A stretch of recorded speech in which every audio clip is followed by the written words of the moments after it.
Good day students. तो हमने अपने प्रीवियस वीडियो में हमने पढ़ा हुआ था किसके बारे में, हमने रिलेशनशिप पढ़ा हुआ था ई नॉट सेल और इक्विलिब्रियम कांस्टेंट के बीच में। तो अब देखिए क्या करना है, हमें एक उसी से रिलेटेड एक न्यूमेरिकल निकालना है। तो लिखा हुआ है कैलकुलेट द इक्विलिब्रियम कांस्टेंट, यानी हमें क्या निकालना है, Kc निकालना है for the reaction CuS plus 2Ag plus aqueous Cu plus plus plus 2AgS। तो ये देखो सेल के लिए ई नॉट सेल यानी स्टैंडर्ड इलेक्ट्रोड पोटेंशियल की वैल्यू दी हुई है। तो आप देखिए कितना दिया, 0.46 वोल्ट। तो अब हम इसी फॉर्मूले का यूज़ करेंगे। तो अगर आप देखें दोनों हाफ सेल रिएक्शंस बना ले तो Cu कन्वर्ट हो रहा है किसमें, Cu प्लस प्लस में, 2 इलेक्ट्रॉन का लूज करके। ठीक है, ये क्या हो रहा है, ऑक्सीडेशन, इलेक्ट्रॉन लूज हो रहे हैं। इसी तरीके से अगर आप देखेंगे तो Ag प्लस कन्वर्ट हो रहा है किसमें, इलेक्ट्रॉन को गेन करके 2Ag।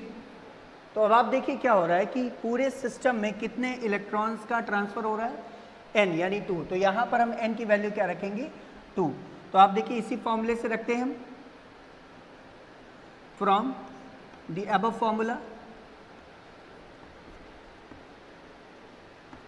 ठीक है, तो अगर आप देखेंगे तो ई नॉट सेल की वैल्यू हमें दी हुई है 0.46 वोल्ट और ये दिया हुआ 0.0591 अपॉन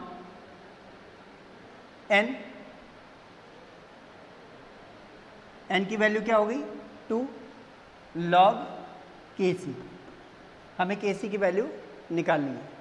ठीक है, इसको ज़रा हम क्या कर लें, डिवाइड कर लें।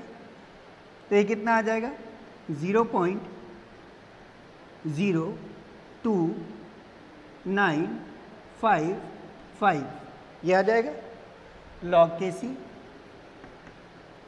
क्लियर है। तो अब अगर आप देखिए क्या होगा, हम log Kc इक्वल टू क्या हो जाएगा, 0.46 अपॉन 0.02955। तो अगर हम ये करेंगे तो 15.56 के अप्रॉक्सीमेट कुछ आएगा, 15.56 के अप्रॉक्सीमेट। तो अब देखिए क्या है, log Kc। अब हमें Kc की वैल्यू निकालनी है। तो ये Kc जो होगा वो क्या हो जाएगा, यही रहेगा, log इधर जाएगा तो ये कन्वर्ट हो जाएगा एंटी लॉग में, एंटी लॉग में, एंटी लॉग 15.56, एंटी लॉग 15.56। देखिए पॉइंट से पहले वाली जो वैल्यू होती है वो होती है कैरेक्टरिस्टिक्स और बाद वाली होती है मेंटिसा।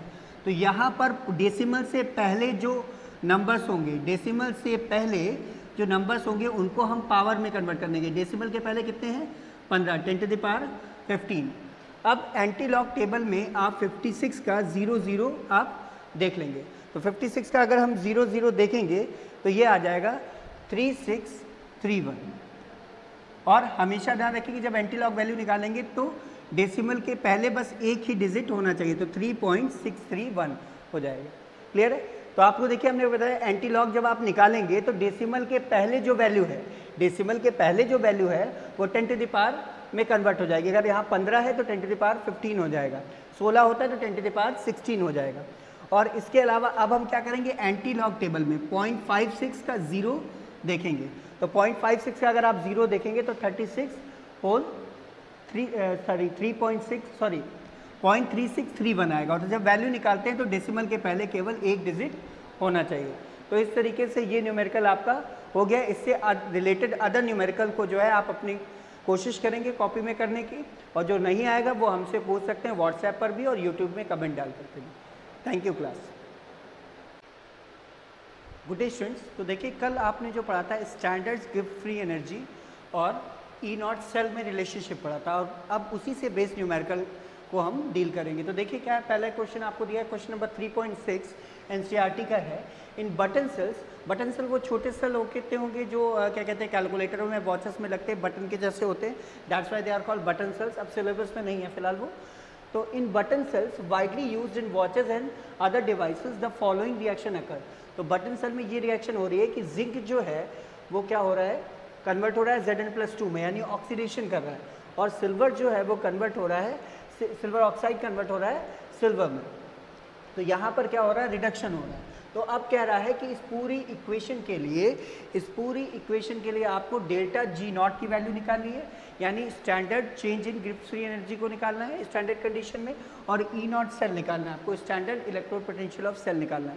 तो अब आप देखिए क्या होगा, सबसे पहले हमें सिलेक्शन करना होगा कैथोड और एनोड का, कैथोड और एनोड का। तो देखिए जिंक कन्वर्ट हो रहा है Zn+ में, यहाँ पर ऑक्सीडेशन हो रहा है, तो जहाँ पर ऑक्सीडेशन होता है वो हमारा होता है क्या, एनोड। तो यहाँ पर हमारा जिंक क्या होगा, एनोड हो जाएगा। क्लियर है। और अब देखिए क्या, सिल्वर ऑक्साइड, तो यहाँ पर अगर आप देखेंगे तो सिल्वर की वैलेंसी क्या है, +2 है, और यहाँ पर क्या है, 0 है। जब ऑक्सीडेशन नंबर कम हो रहा होता है तो क्या होता है, रिडक्शन होता है, तो ये रिडक्शन हो रहा है तो सिल्वर यहाँ पर क्या होगा, एनोड, तो सिल्वर क्या होगा, कैथोड, सॉरी सिल्वर क्या होगा, कैथोड। तो अब हमें क्या निकालना होगा, ई नॉट सेल, क्योंकि बगैर ई नॉट सेल को निकाले हम डेल्टा जी नॉट नहीं निकाल सकते हैं।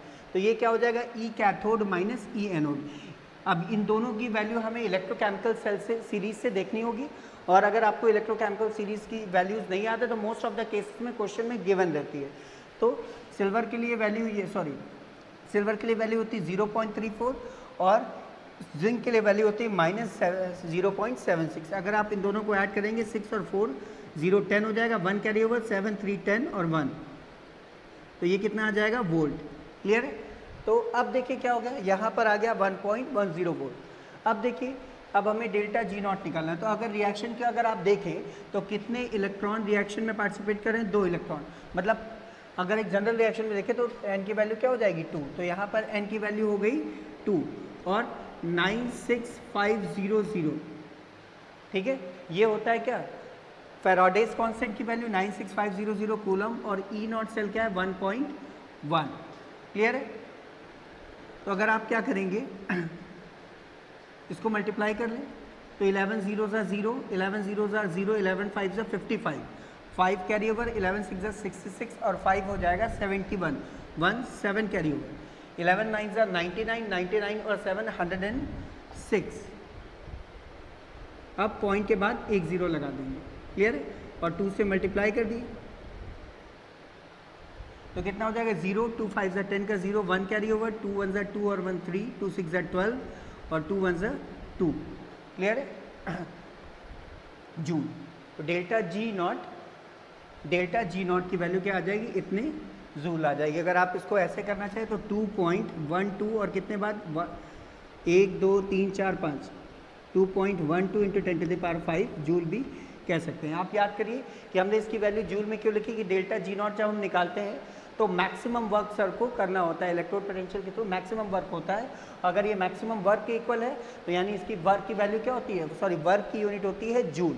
तो इस तरीके से डेल्टा जी नॉट की वैल्यू आप निकाल सकते हैं। तो कल जो हमने वीडियो 7th और 8th पार्ट में पढ़े हुए थे उनसे रिलेटेड दोनों ही रिलेशंस के एक एक न्यूमेरिकल्स हमने लगा लिया। वह आपकी क्या कहते हैं रिस्पॉन्सिबिलिटी ये बनती है कि इन दोनों ही क्वेश्चंस को, यानी प्रीवियस वीडियोस के बेस्ड रिलेशंस के बेसिस पर सारे क्वेश्चंस को आप लगाइए, और फिर भी कोई प्रॉब्लम होती है तो हमसे व्हाट्सएप ग्रुप में या यूट्यूब में कमेंट सेक्शन में जा करके आप उससे पूछ सकते हैं।